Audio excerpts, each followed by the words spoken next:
A nossa live de hoje é com Juliane. Juliane teve câncer de mama, né? Como muitas de vocês que estão me acompanhando aqui no perfil, acompanhando nossas lives especiais sobre câncer de mama. E eu quero trazer quanto mais conteúdo aí para vocês, melhor, para que vocês superem essa etapa da sua vida com muita informação, embasada, né?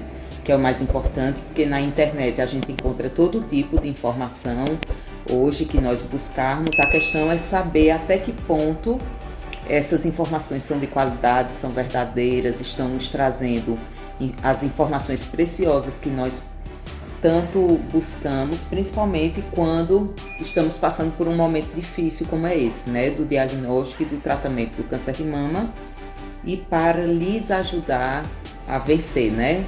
Essa batalha. Tá joia? Juliane já entrou aqui na sala, vou convidá-la para nós conversarmos nosso bate-papo de hoje. Se vocês têm amigas aí passando pelo tratamento de câncer de mama, convidem-nas. Oi, Ju! Boa noite. Boa noite, amor. Como é que você tá? Tô bem, doutora, graças a Deus. Graças a Deus, coisa boa. E Gente, essa é Juliane.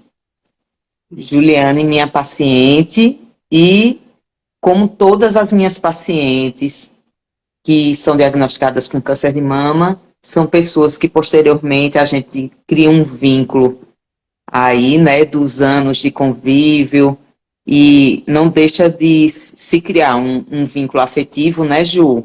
Então eu costumo me verdade. referir a todas elas como minhas amigas queridas, pessoas que eu quero ter sempre por perto. Ju, eu separei algumas perguntinhas aqui para a gente bater esse papo hoje. Antes de tudo, se apresenta aí para o pessoal, Ju, conta um pouquinho da tua história, para o pessoal ir entendendo o motivo desse nosso encontro aqui. Boa noite, eu me chamo Juliane. Em 2019, eu fui diagnosticada com câncer de mama e na época eu tinha 37 anos. E assim, para mim foi uma surpresa, porque eu não esperava, mas eu já fazia um acompanhamento com a doutora Tereza a cada 6 meses, porque assim, eu sempre tive muito cisto. E de repente, em 6 meses, apareceu um nódulo na ultrassom. Aí, quando a doutora Tereza viu, pediu uma punção, e no resultado da punção já saiu o diagnóstico. Aí eu fiquei muito assim, né, arrasada com. Acho que é muito difícil a gente receber um diagnóstico desse. Já tinha tido um caso na minha família, que eu tinha acompanhado de perto, mas graças a Deus foi descoberto muito no início, e agradeço a Deus por ter colocado a doutora Tereza na minha vida, porque assim que ela viu o diagnóstico, ela prontamente correu com os exames para fazer a cirurgia, e depois da cirurgia o tratamento. E graças a Deus eu não precisei fazer quimioterapia, foi só a cirurgia, a rádio, e hoje eu ainda tomo uma medicação que eu vou tomar durante, eu não sei se é 5, 10 anos, que é o tamoxifeno, mas que tenho zero reações com ele. Levo uma vida normal, saudável, graças a Deus, e vou levando. Isso aí. Ju foi um caso bem peculiar, assim, do consultório. Primeiro, como vocês puderam perceber, ela é muito jovem, né? Foge totalmente a curva de incidência, né, do câncer de mama. Então, assim, o câncer de mama é uma doença que ocorre predominantemente em mulheres a partir dos 50 anos de idade. Então, Juliane foi diagnosticada aos 37 anos de idade. Alguns anos antes, nós havíamos diagnosticado a tia de Juliane, né, com câncer de mama, Aparecida, uma pessoa que eu me lembro demais, com muito carinho, tá certo? Mas que infelizmente não teve a mesma sorte de Ju. Exatamente, hoje a gente, eu pensando, eu até atribuo isso à falta de informação. Esse é um dos motivos da minha batalha pelo acesso à informação de qualidade por todas as mulheres, porque a Aparecida chegou para mim no meu consultório, ela já tinha uma doença muito avançada, né? Infelizmente já era uma doença incurável, né? Ela passou pelo tratamento, mas o objetivo do tratamento de Aparecida não era a cura, era realmente a gente trazer uma qualidade de vida, um bem-estar para ela, reduzir o sofrimento pela doença, não foi, Ju?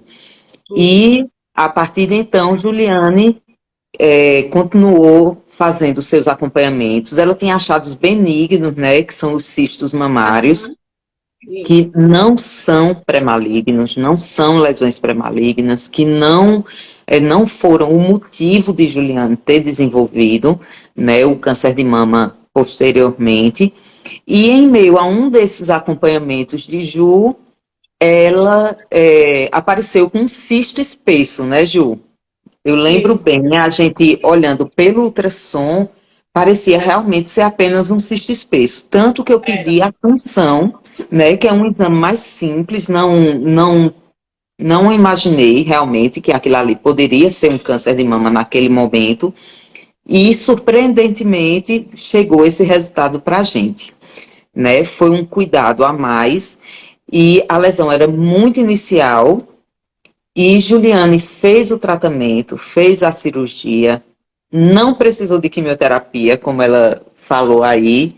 E hoje, quanto tempo, Ju, de teu tratamento, já teu diagnóstico? 3 anos.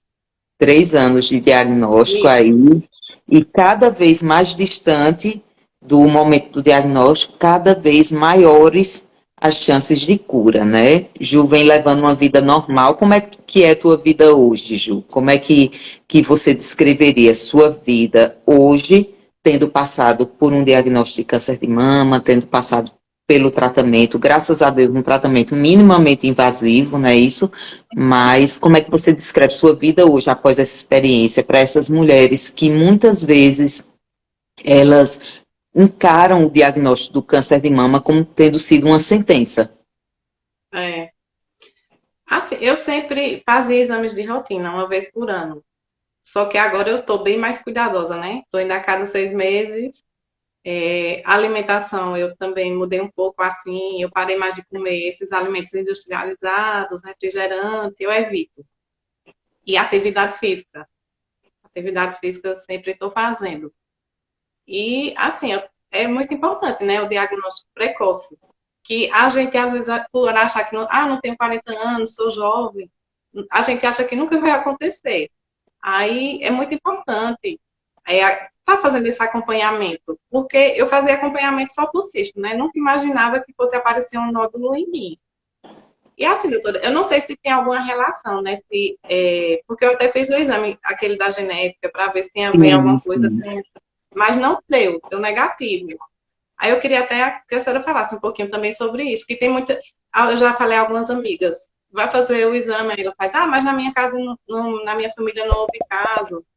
E, Mas o meu caso foi diferente do caso da minha tia, né? Foram tipos de câncer diferentes, o tratamento foi diferente, que eu nem sabia que existia mais de um tipo, eu achava que só era um tipo que existia, que só era um tratamento, e só fiquei sabendo isso após o meu diagnóstico. exatamente. Quando a gente diagnostica o câncer de mama numa mulher jovem, né, numa mulher que não está naquela faixa de idade que a gente espera o diagnóstico do câncer de mama, por exemplo, uma mulher que diagnostica o câncer de mama aos 55 anos, entre os 50 e os 65, que são os anos mais prováveis, né, a idade mais provável que o câncer de mama ele possa ocorrer, a gente deve sempre levantar a antena, tá? Todo câncer, isso é uma regra quase que geral dos cânceres, quando eles não ocorrem na idade comum deles, a gente deve pensar que aquela pessoa tem alguma predisposição genética para ter desenvolvido o câncer. No caso do câncer de mama, existem algumas síndromes hereditárias que podem ser a causa, né, para a doença e que aumentam de forma exponencial a chance da pessoa vir a desenvolver a doença. No teu caso, Ju, você teve um caso na família, né, anterior, que foi sua tia, que teve o câncer de mama numa faixa de idade em que ele normalmente ocorre. Mas o seu caso não foi nessa faixa de idade. Então, quando isso acontece, a gente deve se preocupar em relação à presença dessa síndrome genética e ela deve ser investigada. Então, uma mulher que diagnostica o câncer de mama aos 37 anos, ou seja, abaixo dos 40 anos, existe a necessidade realmente de nós pesquisarmos se essa mulher possui algum tipo de mutação que possa ter motivado o desenvolvimento desse câncer. No seu caso, você não tinha, né? Uhum. Por quê? Porque medicina não é matemática. Isso é uma lição que eu sempre procuro trazer para as minhas pacientes, para o pessoal que me segue. Medicina não é matemática. Quando a gente diz o câncer de mama não é doença de mulher jovem, não quer dizer que uma mulher jovem não vai ter câncer de mama. Quer dizer Uhum. que, se acontecer, a gente deve ficar surpresa com aquilo e deve investigar um motivo por trás daquilo, porque não é o comum. Por isso que mulheres abaixo dos 40 anos, a gente não recomenda fazer rastreamento de rotina para câncer de mama. Tá certo? Não quer dizer que não possa. A mulher que tem condições de fazer, ela pode fazer uma ultrassonografia uma vez no ano, isso não vai lhe fazer mal. Mas se a gente for pensar nisso num contexto de grupo, de um país inteiro, em que existem milhares de mulheres com risco de desenvolver a doença, a gente não pode priorizar o exame de uma mulher de 30 anos em detrimento de uma mulher de 50 anos. Por quê? Porque vai acontecer daquela mulher desenvolver o câncer de mama aos 50 anos e não ter tido acesso ao exame, que é o que acontece hoje no SUS. Se toda mulher for fazer exame de rastreamento de câncer de mama, ainda desde jovem, vai acontecer que muitas mulheres que realmente têm um risco de ter a doença não terem acesso ao exame, infelizmente. Bom seria se todo mundo pudesse fazer, mas não é a nossa realidade, né? É verdade. Infelizmente não é. E aí, por isso que a gente recomenda realmente em mulheres mais idosas. E quando acontece em mulheres jovens, a gente investiga a possibilidade de uma síndrome genética. Por quê? Porque se essa síndrome genética existir, tem risco de desenvolver câncer ao longo da vida, de outros cânceres ao longo da vida, inclusive outro câncer de mama. Pode Uhum. acontecer também. No seu caso, graças a Deus, você não tinha, né? Isso Sim, foi uma graças a coisa Deus. excelente. Foi. Também foi Ju, descoberto sim, muito no início, né? E às isso, vezes eu muito fico inicial. imaginando, se eu não fizesse esse acompanhamento, só deixasse para ir a mastologista após os 40 anos, a doença já Isso, estaria bem avançada, né? E o tratamento seria bem mais difícil. E a chance de isso, cura é isso. E, infelizmente, isso é a realidade de algumas mulheres. menor. Infelizmente, a gente não tem como manejar isso de outra forma. Veja que existem mulheres de 50, de 55 anos que têm um risco realmente alto, né? Porque, na verdade, para ter câncer de mama, bastamos ser mulheres, né? Então, assim, eu Uhum. tenho risco, eu costumo dizer para as minhas pacientes, assim, quando elas chegam para mim, mas doutora, tem perigo? Eu digo, tem. Tem perigo. Eu tenho perigo de ter, você tem um perigo de ter. A moça que está passando lá na frente, que eu nem sei quem é, ela tem o risco de ter câncer de mama, porque nenhuma de nós está livre disso, né? Agora, infelizmente, não tem exame para todo mundo. É verdade. Infelizmente. É. Lamentável, né? Mas é a nossa realidade. E Ju, me diz uma coisa, qual o impacto para você que houve quando você descobriu, naquele momento que você descobriu que estava com câncer de mama, em relação àquele momento que você disse que não sabia que existiam vários tipos de câncer de mama, que existiam vários tratamentos diferentes para o câncer de mama, e que a experiência que você teve foi de um resultado ruim, na verdade, né? Porque sua tia acabou indo a óbito pela doença. Para hoje, que você é uma pessoa que é informada, que sabe, que entende os conceitos do câncer de mama, qual é o impacto que você acha que traz isso na sua vida e que você acha que traria na vida de outras mulheres ter acesso a esse tipo de informação a respeito da doença no momento do diagnóstico? Como é que você descreveria isso, Ju? No momento do diagnóstico, eu fiquei muito. Eu não sei nem explicar. é como se fosse uma sentença de morte, né? Como eu Isso. falei, eu não achava que existia outros tipos e que os tratamentos poderiam ser diferentes. Aí ali eu fui me tranquilizando mais. Mas até fazer a cirurgia para receber o resultado final, para ver como seria o tratamento, eu fiquei um pouco nervosa.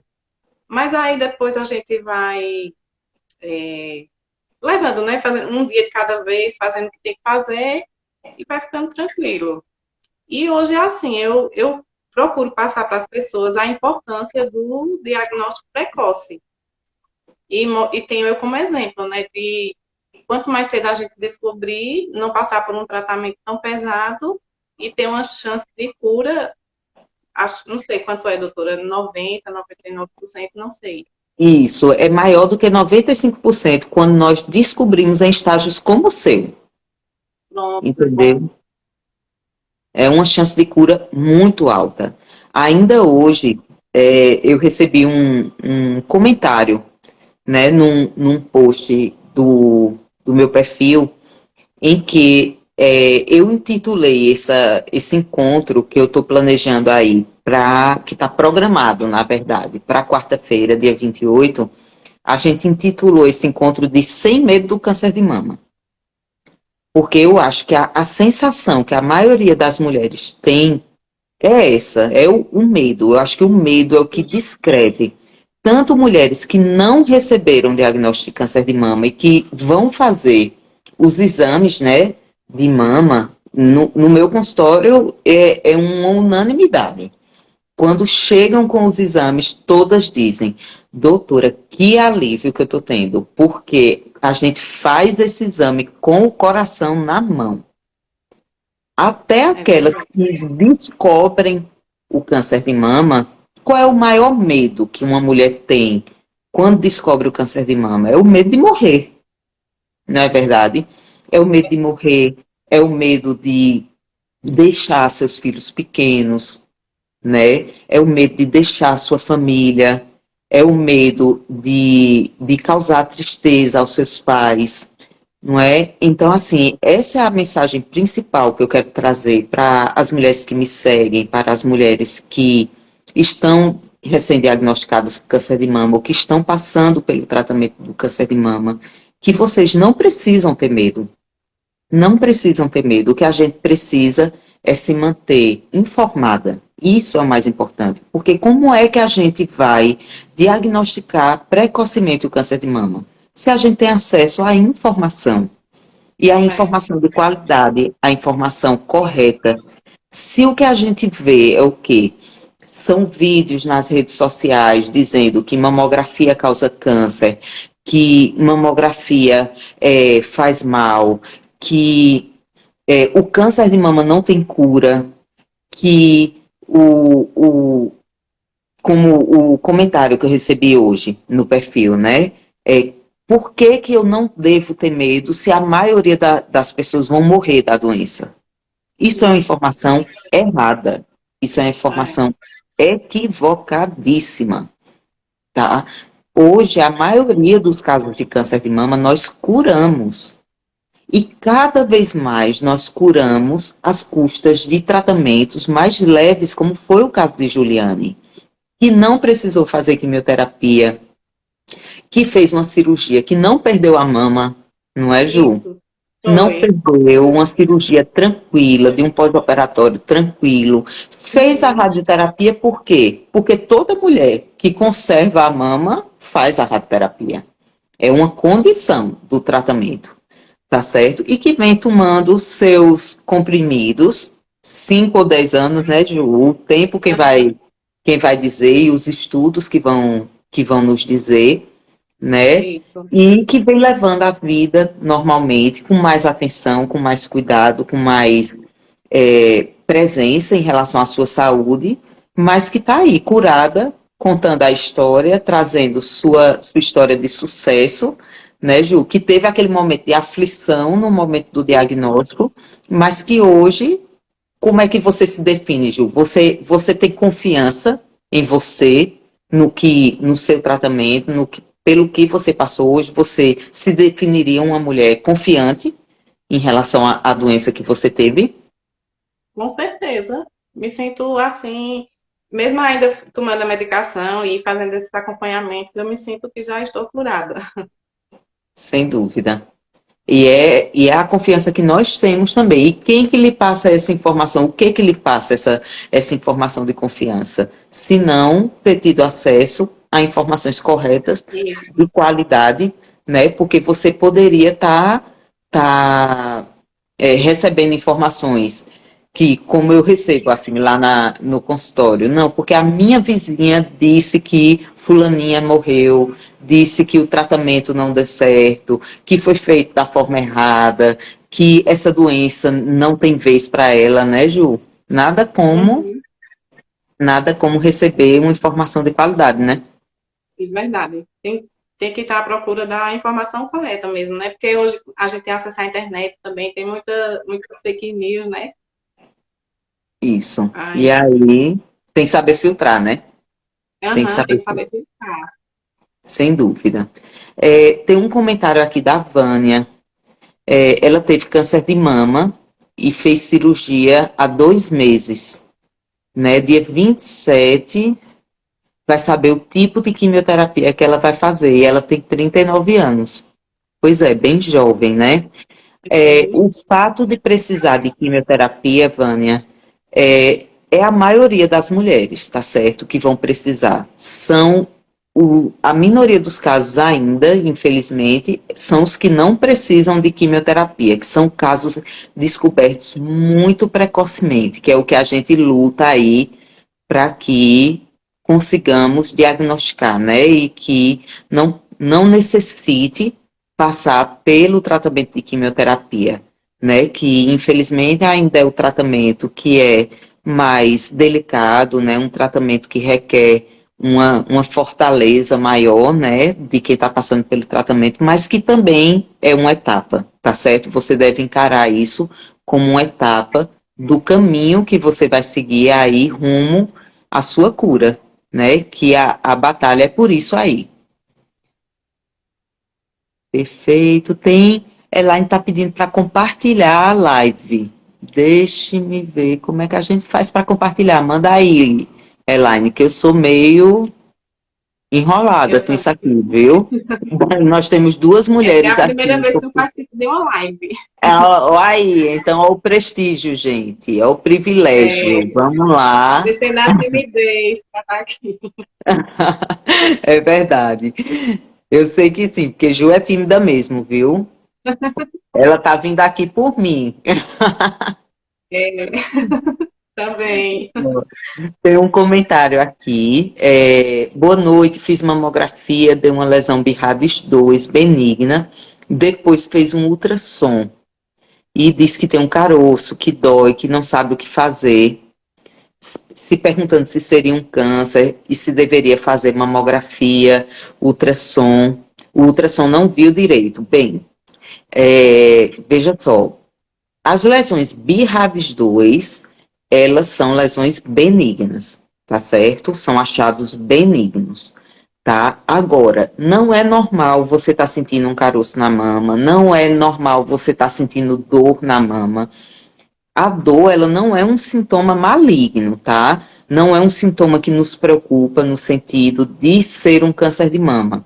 Mas também não é normal você estar sentindo dor. Se você está sentindo, idealmente você deve procurar um especialista para investigar isso aí, tá certo? Saber se o ideal é a mamografia ou a ultrassom, a gente precisa de outras informações a respeito de você, para dizer qual o exame ideal. Então, o melhor realmente é procurar um especialista, tá certo? Para ele lhe orientar. Priscila falando para deixar salvo no feed. Vou deixar, com certeza. Essa aqui é imperdível. Tá certo? E Ju, como é que tu definirias hoje, assim, em relação ao que você conhece sobre a doença? Você acha que sabe o suficiente ou você acha que sempre aprendendo? Como é que você diria assim, em relação ao que você sabe hoje, Ju, sobre a doença? Você acha que é o suficiente ou acha que tem coisa aí pela frente ainda para aprender? Depois eu vou fazer meu comentário a respeito. Eu acho que eu ainda não sei o suficiente, não. Até porque a medicina sempre está avançando, né? Sempre está mudando. Até por isso a medicação. Eu nem sei se eu vou tomar durante realmente 5 anos ou 10 anos. Isso. Mas, assim, mas É, sempre também estou buscando informação, né? E fazendo os esse, acompanhamentos. esse é um dos nossos, dos detalhes do tratamento que ainda tá em definição. O tempo ideal para fazer a hormonioterapia, né? A hormonioterapia, ele é um tipo de tratamento que a gente faz para o câncer de mama quando ele tem sensibilidade ao hormônio, tá certo? Então, quando o câncer de mama, ele tem receptores para os hormônios femininos, né, que são os receptores de estrógeno, os receptores de progesterona, nós utilizamos essa etapa do tratamento, que é a hormonioterapia. A hormonioterapia, ela é uma das etapas do tratamento mais, eu diria assim, que tem mais sucesso no longo prazo, tá? No sentido de que tanto ela impede a doença de retornar, como aumenta a cura pela doença. Então, assim, é um tratamento excelente. Quando ela foi preconizada no tratamento do câncer de mama, a recomendação era de que se fizesse 5 anos de tratamento, tá certo? Então, as mulheres passavam a usar esses comprimidos, tá certo? E usava como um medicamento de pressão, um medicamento de diabetes, como uma pessoa que tem pressão alta, que tem diabetes, precisa usar regularmente aquela medicação, caso contrário, pode haver uma recaída da doença, né? Só que aí o que as pesquisas vêm nos mostrando é o quê? Que há benefício em se manter essas medicações por um período maior. E em algumas vezes o benefício é, inclusive, da gente trocar a medicação ao longo do tratamento. Então, assim, mulheres que tiveram câncer de mama jovens, que ainda menstruavam, que estavam em idade reprodutiva no momento do diagnóstico, se ao longo do tratamento ela entra na menopausa, a medicação ela pode ser substituída por outra, tá, de uma classe diferente, mas com o mesmo propósito, tá certo? E aí a gente mantém ela por um tempo maior. Eu ia dizendo que não foi o meu caso, né? Porque essa medicação ela causa uma menopausa precoce, mas comigo não No aconteceu, não. caso, é porque você usa tamoxifeno, né, Ju? É, O isso. tamoxifeno não costuma causar, tá certo? Uhum. Ela não costuma causar. O tamoxifeno, ela pode inclusive causar sangramento em algumas mulheres, tá certo? Mas durante, ao longo do tratamento, você pode entrar numa menopausa fisiológica, tá certo? Que não é causada pela medicação, ou em algumas mulheres existe a menopausa que é induzida pela quimioterapia. Entendeu? Então, como você não fez quimioterapia, aí você não entrou na menopausa por causa disso. Entendeu? Então, Entendi.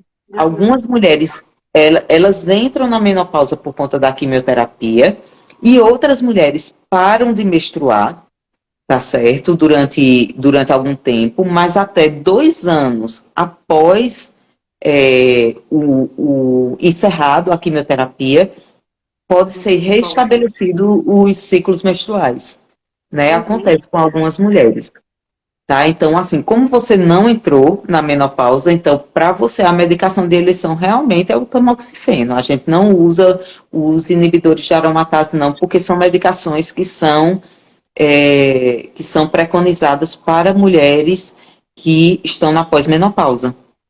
Tá certo? Então a gente realmente evita o uso dessas medicações em mulheres jovens. Essa sim causa, apesar disso, assim, o tamoxifeno ele pode causar sintomas de menopausa mesmo sem você estar na menopausa. No começo eu sentia assim, calor, mas acho que foram só nos primeiros meses. Hoje em dia é normal, não sinto mais nada. Normal, não sente nada. Uhum, Olha nada. aí. Ô, doutora, a senhora falando também em informação errada, tem algumas mulheres que acham, queria que a senhora também falasse sobre isso, que carne de frango causa câncer de mama, desodorante, e eu Isso, já vi no seu Instagram que essas informações não têm nada a ver, né? totalmente equivocadas, tá certo? Em relação ao desodorante. O desodorante, muitos desodorantes, eles têm entre seus componentes, eles têm o alumínio, tá? O alumínio, ele é um metal pesado, que se ele aumenta os níveis dele no nosso organismo, ele pode ser maléfico, tá certo? E por algum tempo se acreditou que esse alumínio dos desodorantes, eles poderiam causar câncer de mama, tá? Inclusive, existem algumas pessoas que fazem postagens assim em redes sociais associando o alumínio dos desodorantes a aumento de dor mamária, tá certo? Justificando que por conta desse alumínio existe o aumento de incidência do câncer de mama nessa região da mama que fica mais próxima à axila. Só que hoje a gente sabe, através de embasamento científico, que isso não procede, tá certo? Então, assim, você pode precisar, sim, usar determinados tipos específicos de desodorante, mas não por conta da saúde da mama, por causa da saúde da pele, tá certo? Algumas mulheres desenvolvem problemas de pele, infecções recorrentes, pode tapar os poros da pele, né? Quando se utiliza determinado tipo de desodorante. Mas para a doença mamária, não existe essa associação, de forma nenhuma. Já em relação ao frango, o mito que se corre em relação ao frango é por conta de uma teoria de que se usa hormônio na criação desses frangos de granja, né? Que na galinha criada em terreiro, né? Solta, com milho, não se utilizaria esse tipo de substância e que esse hormônio causaria câncer de mama, assim como outras doenças mamárias. Isso também é um mito, tá certo? E esse é um mito em duplicidade, tá? Por quê? Primeiro, porque não se usa hormônio na criação desses animais, tá certo? Para quem não sabe, hormônio é uma medicação, é uma substância que costuma ser cara, tá certo? E nenhum criador de frango vai utilizar substâncias tão caras para engordar ou fazer esses animais crescerem a ponto de serem vendidos mais rápido. Existem, sim, algumas substâncias fatores de crescimento, outros, entendeu? Também são criados, confinados, né? Isso é como a gente, que é ser humano. Se você fica sedentário, confinado a um ambiente, você vai ganhar peso mais rapidamente. Tá certo? E com o frango acontece da mesma forma. A galinha criada solta, criada em terreiro, costuma ter um valor nutricional maior do que o do frango de granja. Isso também é verdade, tá certo? No entanto, a gente sabe que é um alimento menos acessível. É muito mais fácil você chegar num supermercado e comprar um frango do que você criar frango na sua casa, né? Criar a galinha na sua casa. E a carne branca, ela é uma carne saudável. Na verdade, o consumo de proteínas, animais ou não, é saudável. Se você for selecionar uma proteína menos saudável para o seu organismo, vai ser a carne vermelha, tá certo? Essa sim, a gente pede que restrinja o consumo a não mais de 500 gramas por semana. É o ideal. Então, assim, seriam 2 dias por semana consumir um bife, uma porção regulada, né, de carne vermelha. Mas a carne de frango é uma carne saudável, assim como é a carne de peixe, né? Quanto mais criado de forma selvagem o animal, mais saudável ele vai ser. Mas não, a gente não pode criminalizar a carne de frango e dizer que consumir carne de frango lhe faria ter um câncer de mama, porque isso não é verdade. De forma alguma, nem câncer de mama, nem qualquer doença mamária. Eu mesma, que estudo bastante sobre a área, né, provavelmente tenho um conhecimento maior do que a da população em geral sobre doenças mamárias, eu como frango diariamente, tá certo? Agora, existem as implicações aí morais para algumas pessoas que são veganas, que são vegetarianas, que não consomem proteínas animais por questões ideológicas, entendeu? Que acham que não é correto. Aí tudo bem, mas sempre procurar uma fonte de proteína, porque proteína é uma fonte de nutriente saudável, necessária, né, para a construção de diversas substâncias do nosso organismo que são extremamente necessárias para o nosso organismo, como é o caso dos anticorpos, como é o caso da nossa musculatura, que hoje, comprovadamente, é um fator de redução de cânceres de uma forma geral, não só do câncer de mama, mas também de outros tipos de câncer que ajuda na cura também da doença. Então, para nós hoje, consumir proteínas e praticar atividade física é uma coisa mais do que benéfica, é necessária em mulheres que foram diagnosticadas com câncer de mama e que estão em tratamento para o câncer de mama, né? Vamos. Inclusive, eu acho que eu já li alguma reportagem que, mesmo a mulher que ela esteja fazendo a quimioterapia, a importância dela não parar de fazer, continuar fazendo atividade física, até para o tratamento, né? Melhorar. Exatamente, Ju. Exatamente. Por diversos motivos. Primeiro, porque a atividade física durante a quimioterapia vai ajudá-la a ficar curada da doença. Segundo, porque vai ajudá-la a reduzir os efeitos colaterais do tratamento.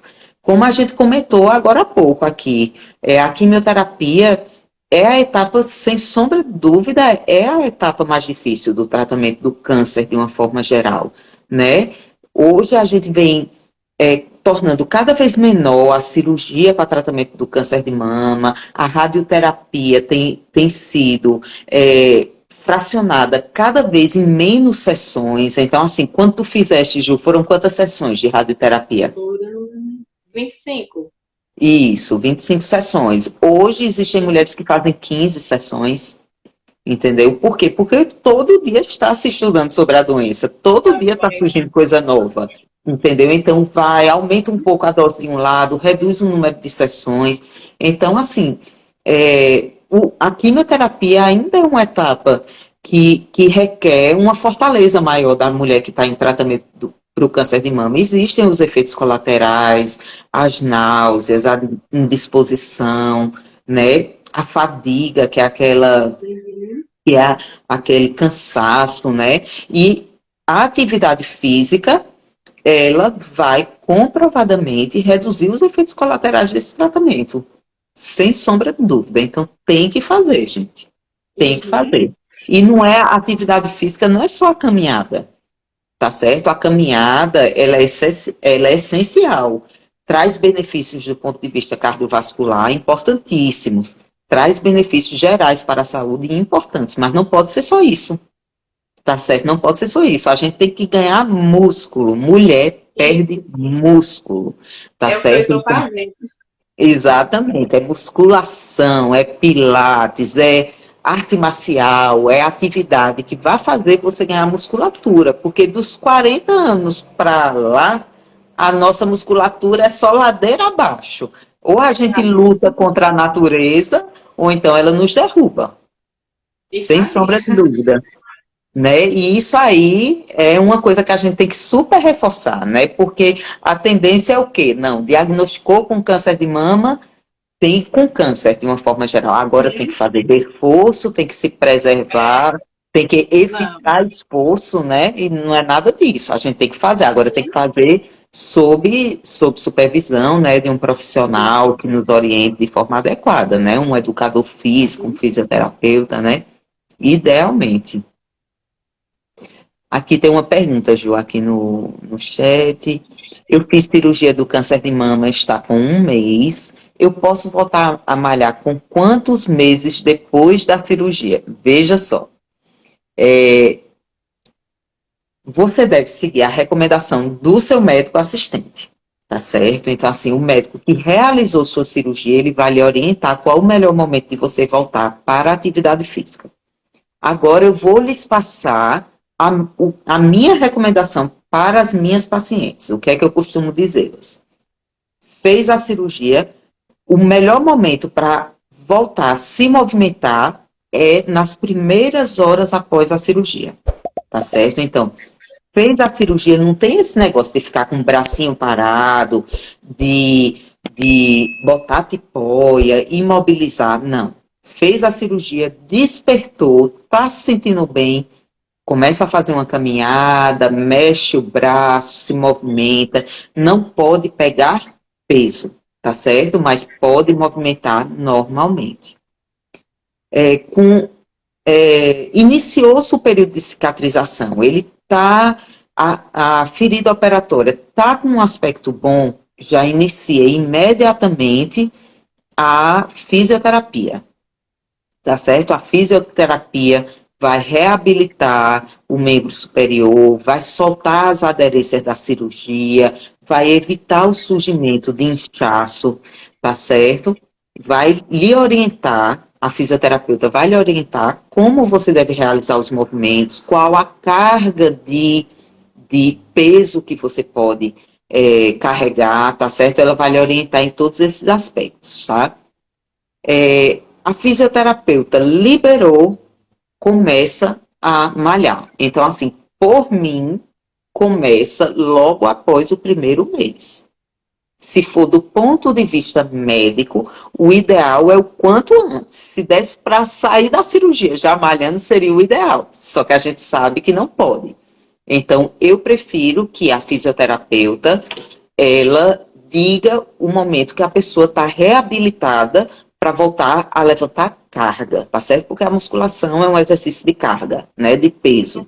Agora, algumas mulheres não têm acesso à fisioterapia, isso é uma verdade, né? A gente sabe disso. Eu fiz uma live na segunda-feira com Thaís. Thaís é fisioterapeuta oncológica e ela trouxe muitas informações bacanas, tá salvo lá no feed, tá certo? Para quem quiser assistir, trouxe muita informação bacana a respeito da reabilitação em mulheres que fizeram cirurgia de câncer de mama.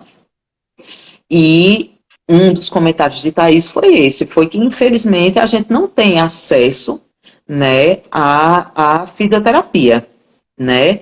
Em muitos locais. Então, se não tem, aí euzinha mesmo oriento minhas pacientes, tá certo? Que é o caso aqui da minha cidade. A gente não tem fisioterapeuta oncológico, infelizmente. Inclusive já teve, né? Mas hoje nós não temos. Então, eu mesma oriento. Mas idealmente seria fazer fisioterapia nos primeiros momentos após a cirurgia, sem sombra de dúvida.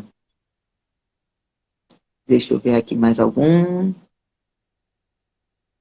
Deixa eu ver aqui. Linfonodo na axila vira câncer? Gente, veja só.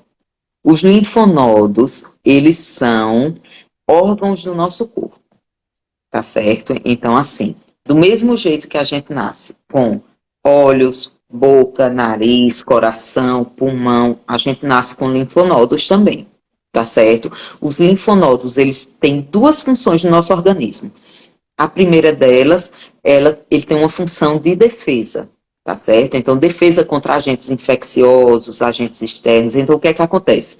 Quando a gente pega uma infecção, os linfonodos, eles são ativados, tá certo? E eles começam a produzir células que vão combater aquele processo infeccioso, tá certo? No caso do câncer, o câncer, ele é um tipo de agressão ao organismo, tá certo? Ele é um corpo estranho no nosso organismo. É um tumor que está crescendo ali desenfreadamente e que o organismo não reconhece ele como uma coisa que nos pertence, tá certo? Então, pode haver uma hipertrofia, né, que é o aumento do linfonodo, sem ser necessariamente um câncer, tá certo? Agora, o que é que ocorre?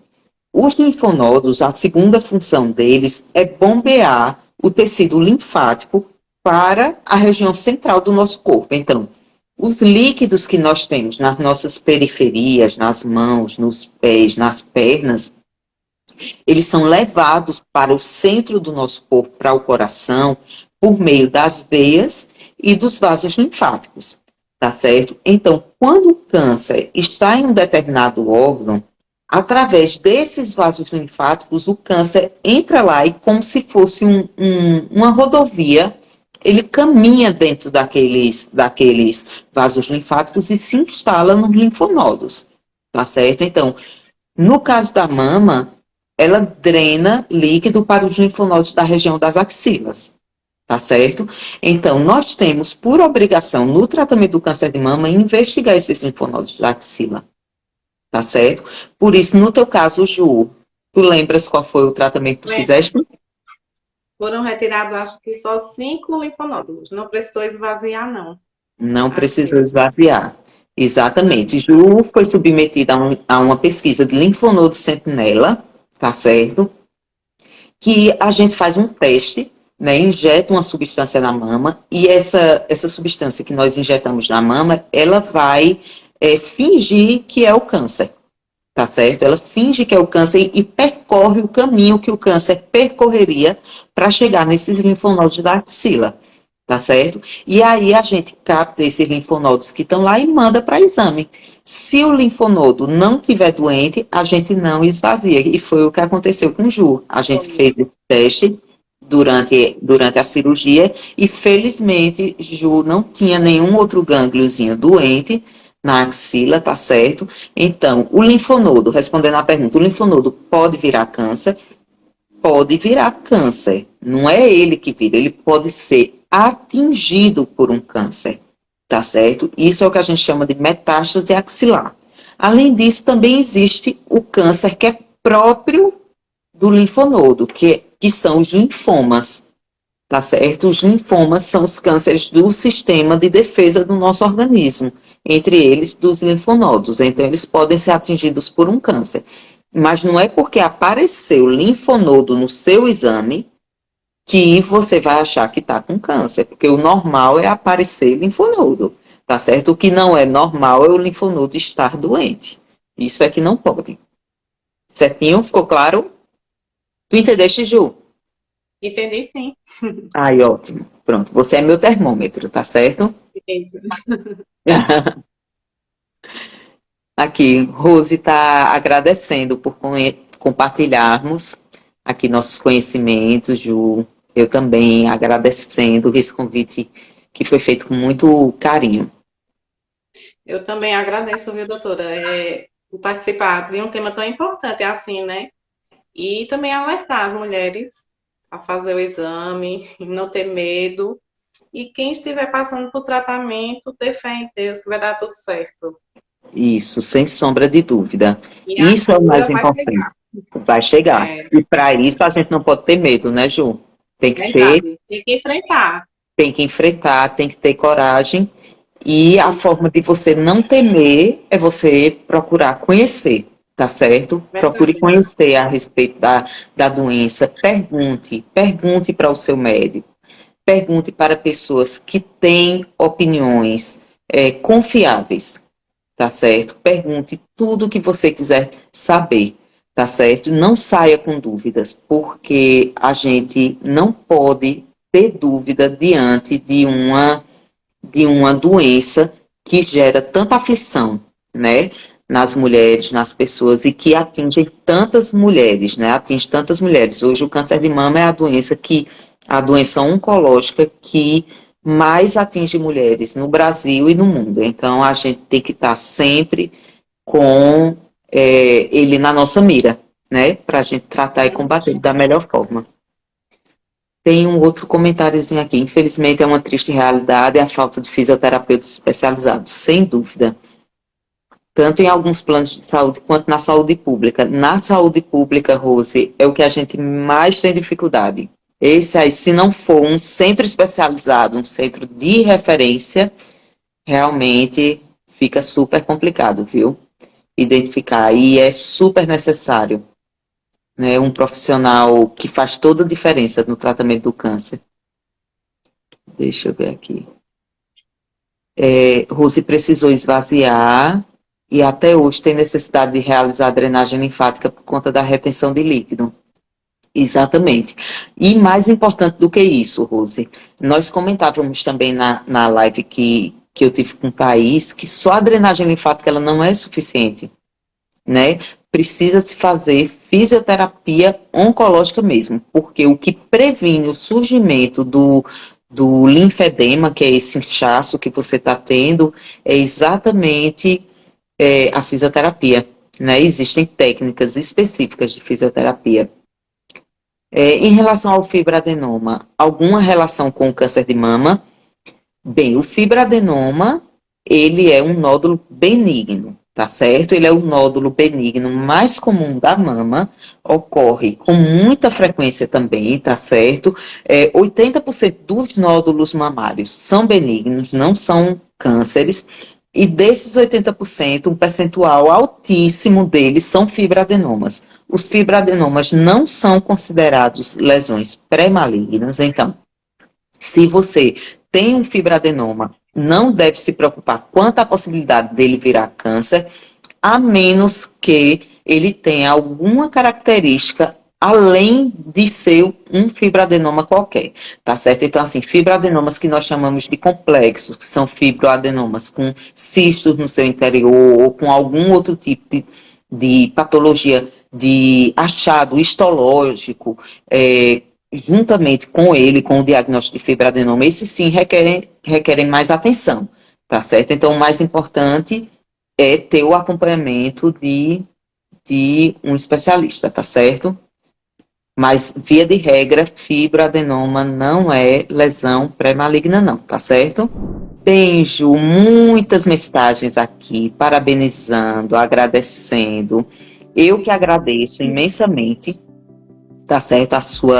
Ter aceitado o meu convite, Ju, ter dividido aqui a sua experiência de sucesso, tá certo? É muito importante as mulheres terem acesso a esse tipo de depoimento, a esse tipo de experiência em que houve o tratamento, que o tratamento foi bem sucedido, que a pessoa consegue retomar uma vida absolutamente normal, que existe uma vida feliz após o diagnóstico do câncer de mama, não é isso?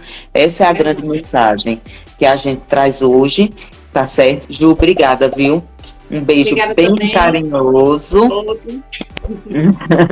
Tudo de bom para todas nós. Boa noite. Boa noite. Beijinho, gente. Tchau, tchau. Beijo, tchau.